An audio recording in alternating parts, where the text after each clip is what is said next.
Muito boa noite, gente. Tudo bem? Como é que vocês estão? Domingo.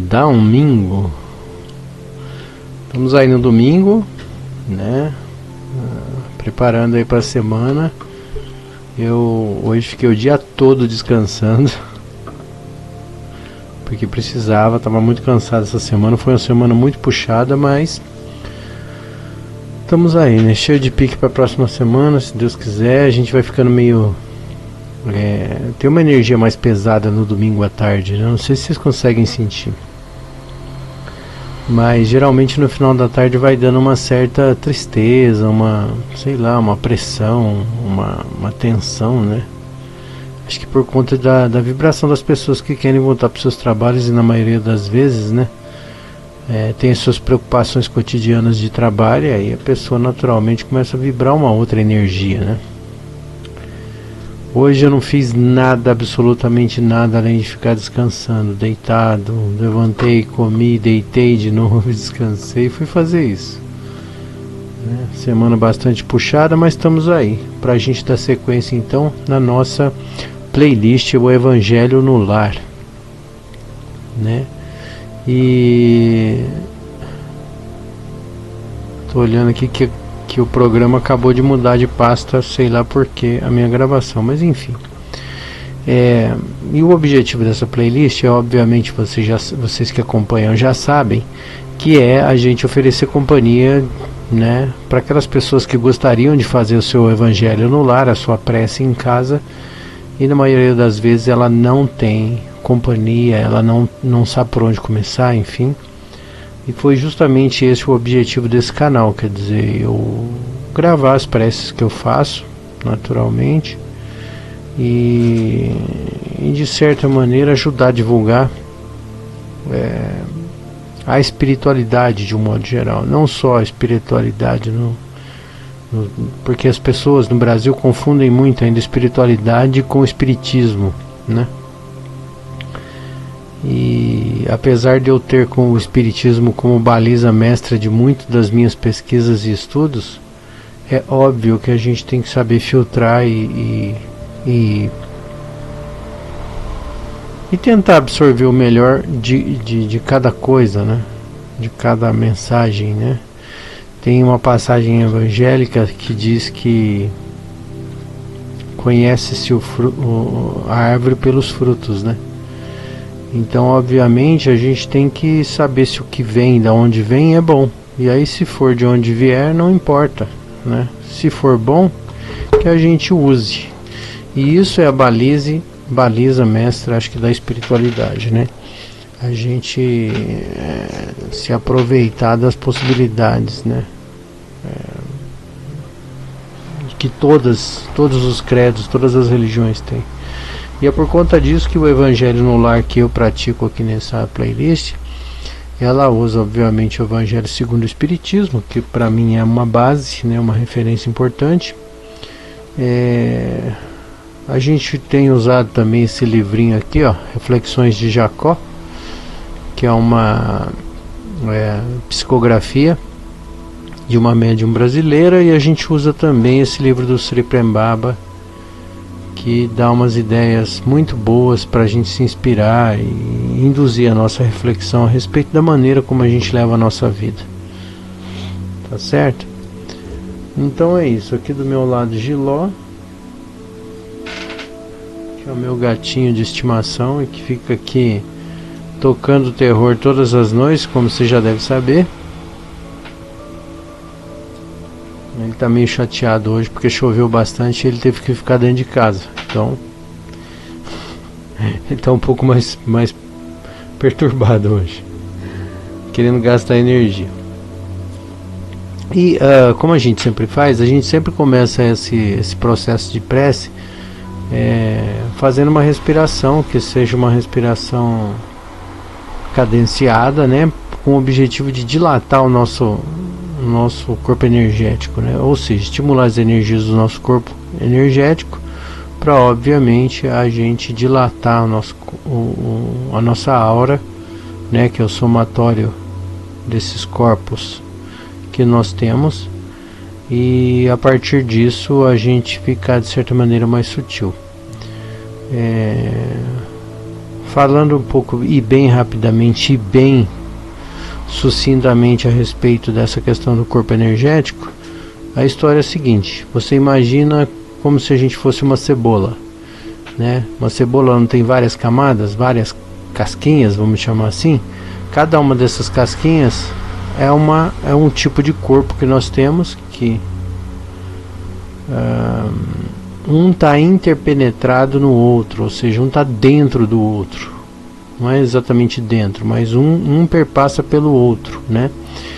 E esses corpos eles estão interagindo, e obviamente a primeira camada mais densa, mais grosseira que a gente vê é o nosso corpo físico, né? Porque os nossos olhos do corpo físico obviamente conseguem ver na maioria das vezes apenas essa faixa vibratória, né? Que é a nossa casca grossa, que é a nossa roupa, né? Que é o nosso corpo físico. Mas existem outras camadas, né? E o que junta todos esses corpos são o corpo energético. Então, quando a gente vai fazer uma prece, a gente tem que estimular esse corpo energético para ele ficar com uma fluidez melhor, vamos dizer assim, né? E aí, quando a gente estimula o corpo energético, existe uma soltura dos outros corpos, e esses corpos estando mais soltos facilitam a nossa intercomunicação entre outras dimensões, outras faixas vibratórias. Não estou garantindo para você que isso vai acontecer, mas isso é bem provável, ou seja, é evidente que fica mais fácil você receber uma intuição, você vamos dizer assim, ficar com um pensamento mais fluido em função dessa sua sutilização, vamos dizer assim, né? Então leia-se também que quanto mais sutil a gente fica, significa mais alta frequência. Quanto mais denso a gente fica, mais baixa a frequência, tá certo? Então a ideia aqui é estimular esse corpo energético para que o corpo etérico, enfim, o corpo mental, o corpo causal, o corpo astral, vamos dizer dessa maneira, né? Que eles fiquem mais relaxados, vamos dizer assim, mais soltos, mais fluidos, tá certo? Enfim, resumidamente é isso. E aí como é que a gente faz isso? Respirando, e eu uso um tipo de respiração, existem outros que também funcionam, cada um deve tentar descobrir qual que é a respiração que funciona melhor para si, mas nesse caso aqui, a que eu uso é essa, ó. A gente inspira, pausa, inspira de novo, termina de completar o pulmão, a gente pausa, e aí a gente expira, ou seja, a gente joga o ar para fora. Lembrando que quando a gente joga o ar para fora, a gente imagina uma fumaça branca saindo de dentro de nós, do nosso corpo. Tá bom? Então a gente vai fazer essa exteriorização de energia e naturalmente isso tende a criar uma soltura energética melhor. A gente faz isso normalmente por 8 minutos. Tá bom? Então eu vou começar, tá? Eu vou marcando aqui, vou falando para vocês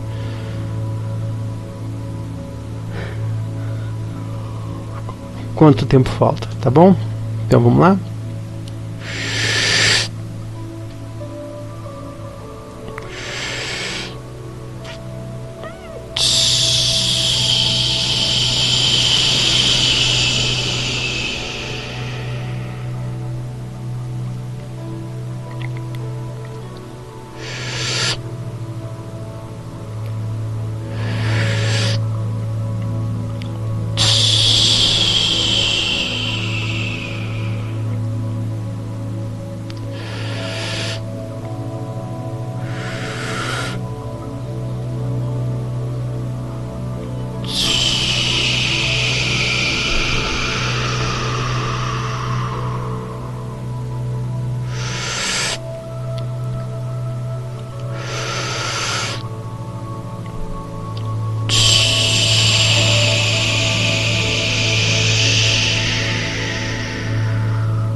Mais 2 minutos.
Muito bem, gente.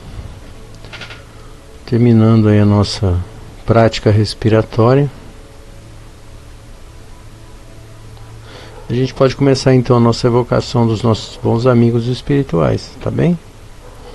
Vamos lá, então a gente pode espalmar a mão assim, né, para permitir que os chakras das mãos também funcionem melhor, né? Aí a gente espalma as mãos e começa então a nossa evocação.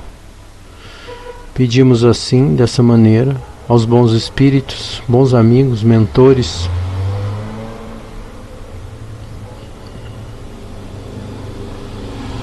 que nos permitam, a partir de agora, gerar uma egrégora positiva em prol de uma boa prece de paz e de uma boa vibração de um modo geral. Pedimos aos bons amigos espirituais que nos ajudem a fazer a escolha adequada das leituras do dia de hoje, que nós possamos bem interpretá-las e com isso gerar alguma boa vibração para aqueles que estejam conectados a essa egrégora, que os amigos ou consciências espirituais que estejam necessitados de ouvir uma palavra sejam bem-vindos neste momento. E que Jesus abençoe a todos nós, que assim seja. Pai nosso que estais no céu, santificado seja o vosso nome. Venha a nós o vosso reino e seja feita a tua vontade, assim na terra como no céu. Pão nosso cada dia nos dai hoje, perdoa as nossas ofensas, assim como nós perdoamos quem nos tem ofendido. Não nos deixeis cair em tentação, mas livra-nos do mal. Que assim seja. Graças a Deus.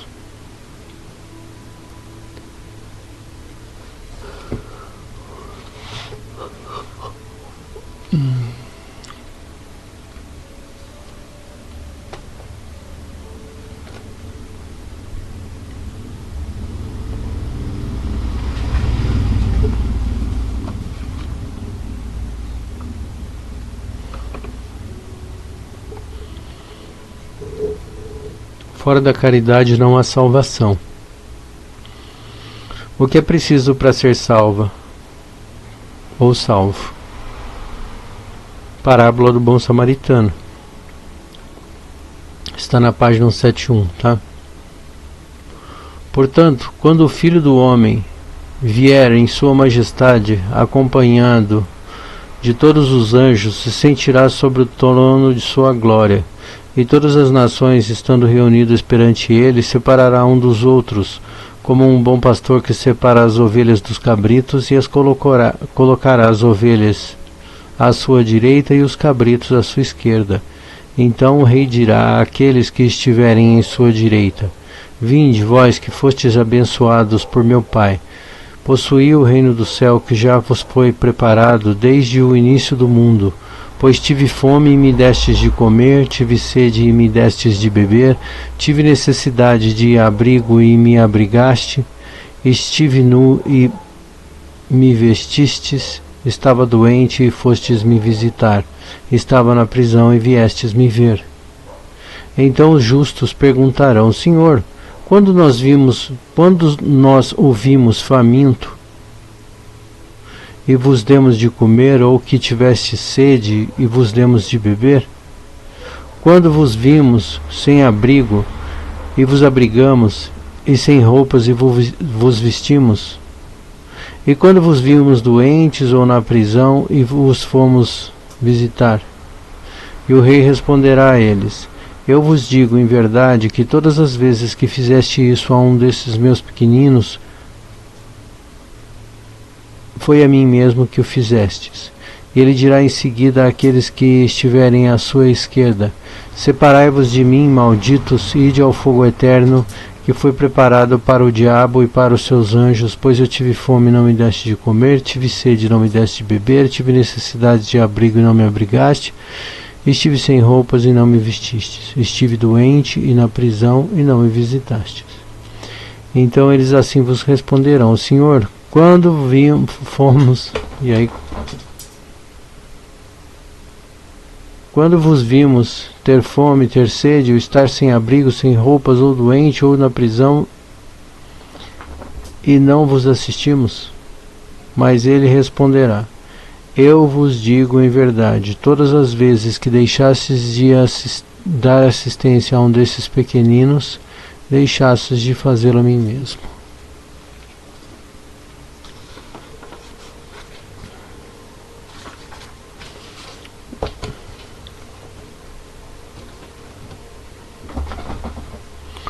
E então irão para o suplício eterno, e os justos para a vida eterna.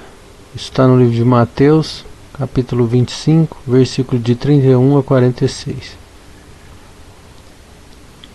Eu vou ler só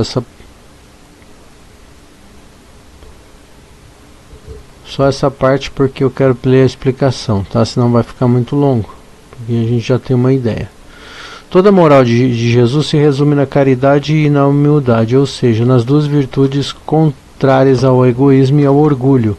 Em todos os seus ensinamentos, mostra essas virtudes como sendo o caminho da felicidade eterna. Bem-aventurados, disse ele, aos pobres de espírito, ou seja, aos humildes, pois é deles o reino dos céus. Bem-aventurados aqueles que têm o coração puro, e bem-aventurados aqueles que são mansos e pacíficos. Bem-aventurados aqueles que são misericordiosos. Amai ao vosso próximo como a si mesmos. Fazei aos outros o que gostaríeis que vos fizessem. Amai aos vossos inimigos. Perdoai as ofensas, se quiserdes ser perdoados. Fazei o bem com discrição.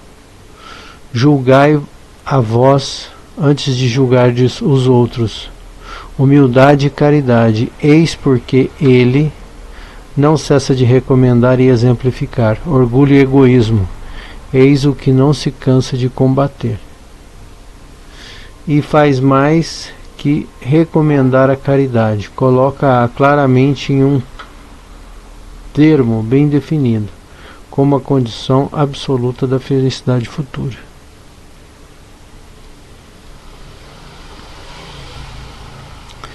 Eu vou parar aqui a leitura, porque ela é mais longa e tal, mas eu queria colocar aqui uma coisa, que foi um insight que eu tive durante a leitura que eu estava tendo aqui.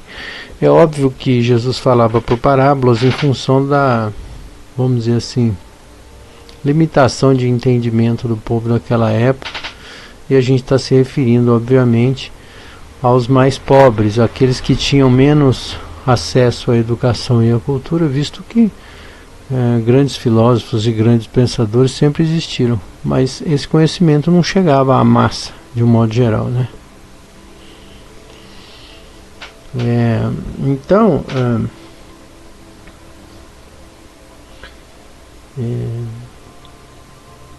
aqui, por exemplo, a gente fala assim, por exemplo, na leitura desse trecho, a gente fala de humildade e caridade, as palavras de Jesus, né? É a humildade e a caridade. Essas duas balizas são muito importantes para que a gente, vamos dizer assim, floresça na espiritualidade, ou seja, que a gente tenha a possibilidade de ser salvo, segundo o que a parábola diz. Mas é lógico que a gente tem que utilizar o nosso filtro, obviamente, para questionar o que está escrito ali, né? Obviamente. E uma coisa que talvez seja muito complicada de explicar, mas é muito simples de entender. Todas as vezes que a gente fica olhando para nós mesmos, a gente corre um grande risco de entrar num caos mental.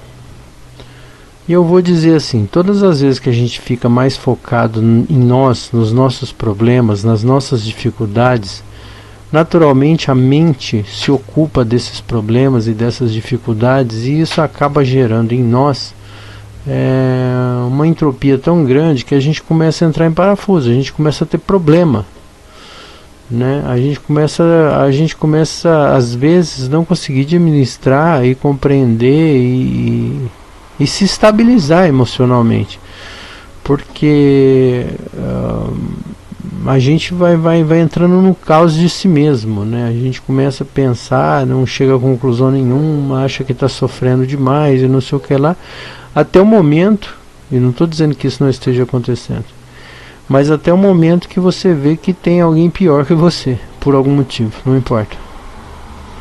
E aí quando você usa da empatia e começa a ver que o problema do outro às vezes é muito maior do que o seu, você fala assim, eu não tenho problema.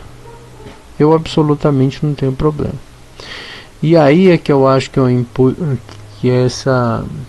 esse insight de que eu disse que isso é fácil de entender. Obviamente, se a gente for pensar que tudo é vibração e tudo é energia, e todas as vezes que a gente fica focado em nós mesmos e nos nossos problemas, a gente baixa a energia. Porque tem coisa que a gente, assim, por exemplo, o ser humano ele é muito egoísta, egocêntrico também, né? São dois conceitos diferentes, mas ele acha que ele é a coisa mais importante do mundo o tempo inteiro. E é difícil você achar um ser humano que não gosta de ser bajulado, que não gosta de ser elogiado, que não gosta de ser...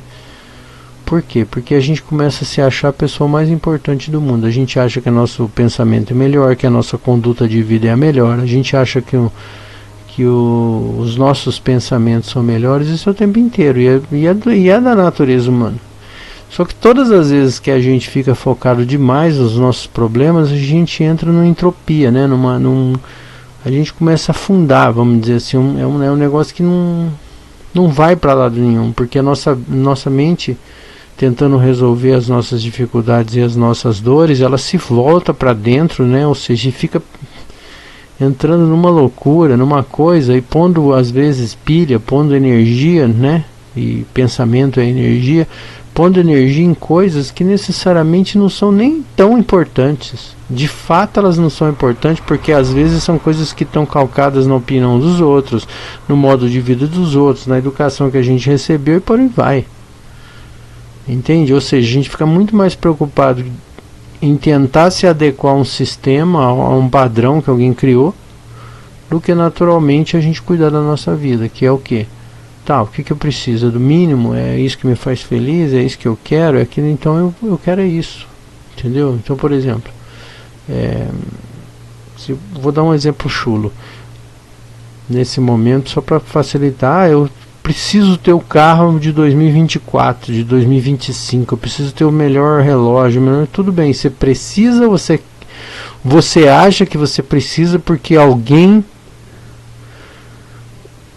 Você acha que você precisa porque você acha que alguém está preocupado se você vai ter ou não vai ter. Então, ou seja, você está mais preocupado com a opinião dos outros do que com você mesmo. Então, por conta disso, às vezes você precisa ter o carro. Isso tem a ver com uma insegurança tua, às vezes tem a ver com algum trauma que você tem, alguma coisa, e aí por conta disso você acha que você tem que ter, né? E aí você tem que fazer um financiamento para ter o carro. E aí você vai arrumar um monte de justificativa para ter o carro. E na verdade você está tendo esse carro por causa do vizinho, por causa da vizinha, por causa do parente, do pai, da mãe, do sogro, não importa. Entende? Então é o seguinte, a gente se volta para um sistema, a gente acaba sendo moldado, né? E se amoldando ao sistema. Então a gente acaba ficando escravizado por uma coisa que necessariamente nem é nossa. Esse é um lado. Por outro lado, quando você vê que uma pessoa, às vezes, em função do monte de coisa que ela viveu ou tem, ela tem dificuldades muito mais severas do que a sua, você fala assim, meu Deus, eu não tenho problema, eu só não estou conseguindo comprar o carro. Mas o fulano de tal lá, ou a fulaninha, ou uma criança, sei lá, que você conhece, está doente. E aí você fala assim, meu Deus do céu, eu não tenho problema nenhum e estou querendo um carro e estou achando que estou com muito problema, porque não tenho carro. Enquanto que o outro, às vezes, ele está lutando pela vida. Tem vontade de viver, está feliz. Às vezes você não está feliz. Mas o outro não tem nada e está feliz. Aí você fala assim, meu Deus, ele está tentando viver. E o que eu faço? Mas aí tem uma questão. Como a gente vive em si mesmado, como a gente vive preocupado com nós, porque nós somos egocêntricos e egoístas, quando você tem a oportunidade de praticar um gesto de caridade, de compartilhamento, de empatia, ou seja, de se colocar no lugar do outro, naturalmente a gente se energiza, porque a gente fala, nossa, como eu sou importante. Isso num primeiro momento, nossa, como eu sou importante, nossa, que coisa legal que eu fiz. Puxa vida, ninguém fez o que eu fiz, né? Ninguém fez o que eu fiz. E esse viés do orgulho já vira uma chave, né? Que a gente precisa falar. A maioria das caridades que a gente faz é por orgulho. Difícil é achar uma pessoa realmente humilde que faz gesto de caridade sem pensar em si primeiro. A maioria das caridades que a gente vê hoje em dia, a pessoa faz caridade para o outro, mas primeiro ela pensou nela. Ela vai fazer por orgulho, né? E a gente precisa dizer isso. E zero bronca, porque essa é a natureza humana. Essa é a natureza humana. Então a gente vai lá fazer um gesto de caridade e faz. Mas tem uma questão mais embutida aí que para mim é mais importante. Quando você entra nessa vibração da empatia, da caridade, do amor, da vibração em relação ao outro, você sai da entropia. Você começa a jogar energia para fora. Você começa a virar um aspersor de energia, vamos dizer assim, porque você está jogando energias, pensamentos, ideias para outros lugares e não está trazendo para dentro de você. E tudo que o universo é expansão, o universo é evolução. O universo não é olhar para dentro, o universo é olhar para fora. Entende? Esse é o lance. Então, se a gente for pensar em termos de energia, é muito mais interessante a gente olhar para fora, a gente está focado no fora do que no dentro. E eu acho que a gente vai demorar muito tempo ainda para entender isso, e isso é o verdadeiro objetivo, por exemplo, dessa parábola aqui, né? Que fala assim que uns são ovelhas e outros são cabritos, que um vai para o inferno e outro vai para o céu. Não é isso. O inferno somos nós mesmos, é o nosso interno, que é tudo complicado, conturbado, caótico. Entende? Então assim, isso é o inferno. Dentro de nós é o inferno. Todos nós temos pequenas batalhas para lutar todos os dias. A questão é que se a gente fica botando energia nelas, a gente não sai do lugar. Ao passo que quando a gente está expandindo energia, ou seja, a gente está olhando para fora, está tentando expandir, conectar, naturalmente a gente está num outro nível de vibração que é muito mais importante, né? Mas no momento consciencial que esses homens estiveram no momento da escrita desse texto, obviamente eu acredito que não era possível que eles compreendessem talvez essa questão da energia e da vibração, que é o grande lance. O grande lance é a vibração, é a alta vibração, como subir a vibração. Então vou dar um último exemplo aqui só para encerrar tudo isso. Se você, por exemplo, tem pensamentos de culpa, de medo, de pecado, né, que são coisas que introjetaram na tua cabeça, você vai viver muito mais perturbado e você vai entrar numa vibração ruim. Por exemplo, você fez uma grande merda na tua vida, não importa qual, você fez uma coisa muito grave e você se culpa por isso. Isso é horrível, porque isso vai baixar demais a tua vibração. Entende? E aí vem toda aquela história de a necessidade do auto-perdão, da consciência, do amor de Jesus, de Cristo, do amor de Deus, se você for católico, não importa, ou seja, dessa atenção que a gente precisa dar a si mesmo para a gente se libertar dessas amarras, que na maioria das vezes são amarras que foram introjetadas dentro da gente. Você nem tem culpa, você nem sabe o que está rolando, mas você está vivendo desse jeito, né? Tem uma frase de um escritor brasileiro, João Cabral de Melo Neto, que fala no texto da Morte e Vida Severina, um texto bem interessante, né? Que é um poema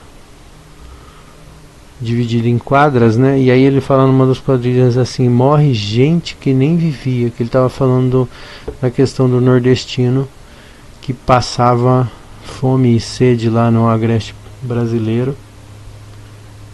E nesse texto Morte e Vida Severina tem uma frase que nunca sai da minha cabeça, que é: morre gente que nem vivia. Quer dizer, às vezes você acha que vive, que você está vivo, que você não está. Você está vivendo uma bolha que alguém criou para você viver. Você está literalmente num ambiente desertificado de Deus às vezes, e achando que dá, porque não, eu vou na igreja, porque eu vou não sei o que lá, mas isso não ecoa dentro de você, não tem reflexos dentro de você, você vai por isso simplesmente. Enfim, eu não quero ficar adentrando muito nesse assunto, né, pra gente não desvirtuar o objetivo aqui da playlist, que é fazer a prece, mas pra gente questionar justamente isso, né, a gente pensar nessa questão da expansão da energia. Então é por isso que fora da caridade não há salvação. É porque justamente quando você estiver preocupado mais com fora, com o outro, mais você vai estar expandindo energia. Esse é o lance, é expandir energia, não contrair energia. Tá certo?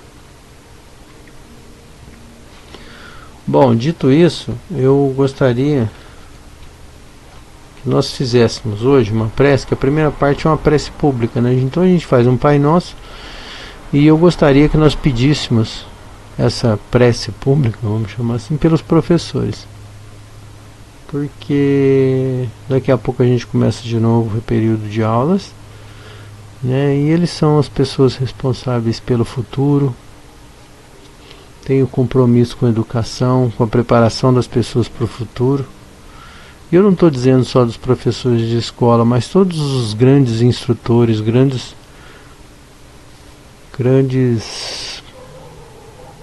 vamos chamar assim, de facilitadores da sociedade organizada e do mundo, né? Tá bom? Então vamos nessa? Dessa maneira pedimos aos bons amigos que nos ajudem a criar uma vibração muito positiva e doce para todos os professores, todas as pessoas que nos inspiram a novos passos e caminhadas mais longas e largas. Pedimos humildemente aos bons espíritos que caminhem essa vibração, gerando uma sensação de felicidade, calma e muito prazer a todas essas pessoas que ensinam e dedicam seu tempo e sua vida à instrução de outros seres. Sendo assim, pedimos humildemente: Pai nosso que estais nos céus, santificado seja o vosso nome. venha a nós o vosso reino. Seja feita a tua vontade, assim na terra como nos céus. Pão nosso cada dia nos dai hoje. Perdoa as nossas ofensas, assim como nós perdoamos quem nos tem ofendido. Não nos deixeis cair em tentação, mas livra-nos do mal, que assim seja. Graças a Deus.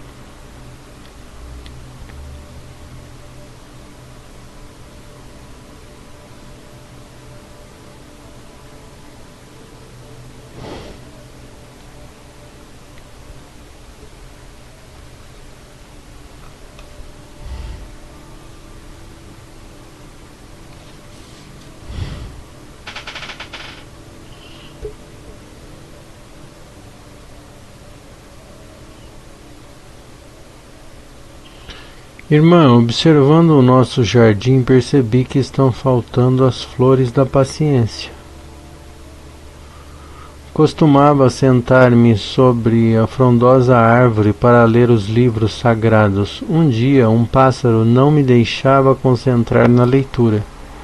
Levantei-me, não muito satisfeito, e já ia me recolher, quando percebi que ele cantava de alegria por estar junto ao céu, à árvore, ao homem e ao livro. Envergonhado, aprendi a respeitar a alegria dos outros.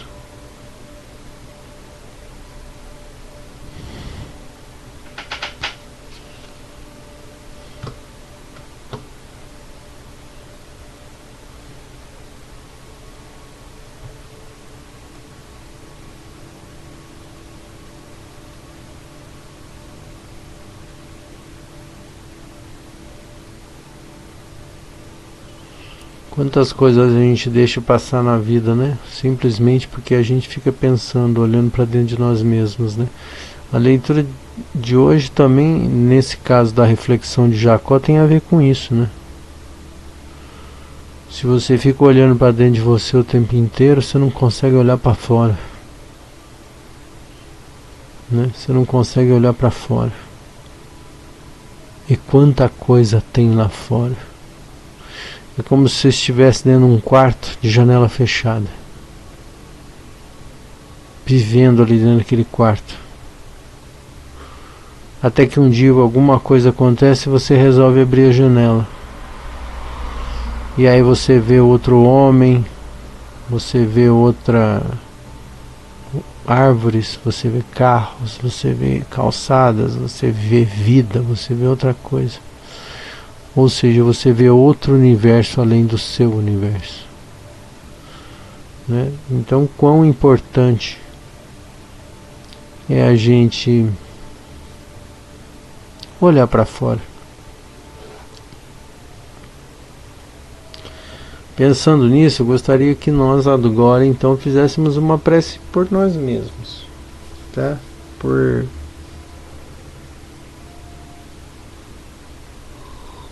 Pelas nossas dificuldades, pelas nossas necessidades, tá bom? Aí você pensa na sua dificuldade, na sua necessidade, para que os bons espíritos possam abraçar essas dificuldades e ajudar você nesse enfrentamento, tá certo?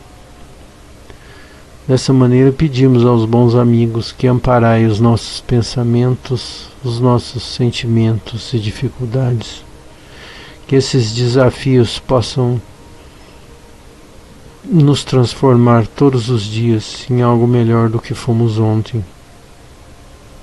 Pedimos a vós, os bons espíritos, que amparem os nossos pensamentos e dê a nós a possibilidade da compreensão dos nossos desafios, que estejamos prontos para trabalhar em prol do outro, muito mais do que ficarmos preocupados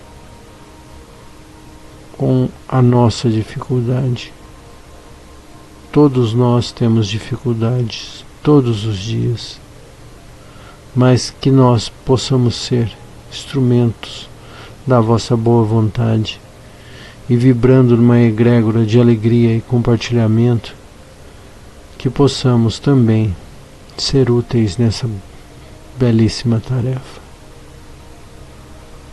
Assim pedimos a vós, os bons espíritos, que nos orientem, nos ajudem e nos amparem sempre. Que assim seja. Pai nosso que estais nos céus, santificado seja o vosso nome. Venha a nós o vosso reino e seja feita a tua vontade, assim na terra como no céu. Pão nosso cada dia nos dai hoje, perdoa as nossas ofensas, assim como nós perdoamos a quem nos tem ofendido. Não nos deixeis cair em tentação, mas livra-nos do mal, que assim seja, graças a Deus.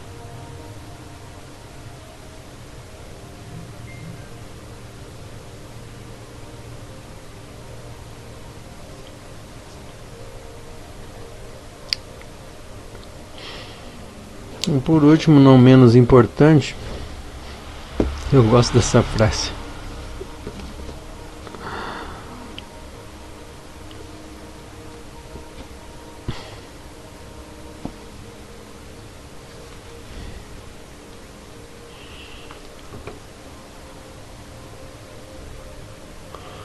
Nossa nova consciência. Somos levados a acreditar que o sucesso significa realizar-se na matéria. Somos bem-sucedidos como produzimos uma obra de arte, desenvolvemos um sofisticado projeto, ocupamos um cargo importante ou ganhamos uma alta quantia de dinheiro. Eu não condeno esse tipo de conquista, isso faz parte da vida, mas o verdadeiro sucesso acontece quando tomamos consciência daquilo que nos aprisiona, quando tomamos consciência da nossa insanidade. Ao perceber a nossa insanidade, nós começamos a nos tornar sãos. Ao perceber o que está inconsciente, expandimos a consciência e podemos perceber o que está além da matéria, que no caso é o espírito. Então que a gente tenha forças. Eu não vou comentar muito mais além de que, será que a gente não está vivendo numa bolha? Uma bolha que foi criada por nós? É claro que estamos. Todo mundo está. De algum modo, em algum grau, estamos vivendo numa bolha. A questão é, quanto tempo da sua vida você gasta para tentar romper essa bolha? E como é que eu poderia romper essa bolha? Seria uma pergunta. Seria você se perguntar quem você é. Do que você gosta. O que você precisa, efetivamente. Tem uma frase da música dos Titãs, né? Você tem fome de quê? Você tem fome de quê? Tá certo? Assim a gente consegue minimamente não romper talvez a bolha, mas criar uma bolha que seja uma bolha de felicidade, a bolha a qual você habita. Tá certo? Se isso está errado, fica aí a reflexão, tá bem? Espero vê-los em breve em mais um Evangelho no Lar, e que a gente possa continuar aqui as nossas preces e as nossas divagações a respeito da espiritualidade. Uma boa semana para vocês e a gente se vê em breve aí em mais um Evangelho no Lar.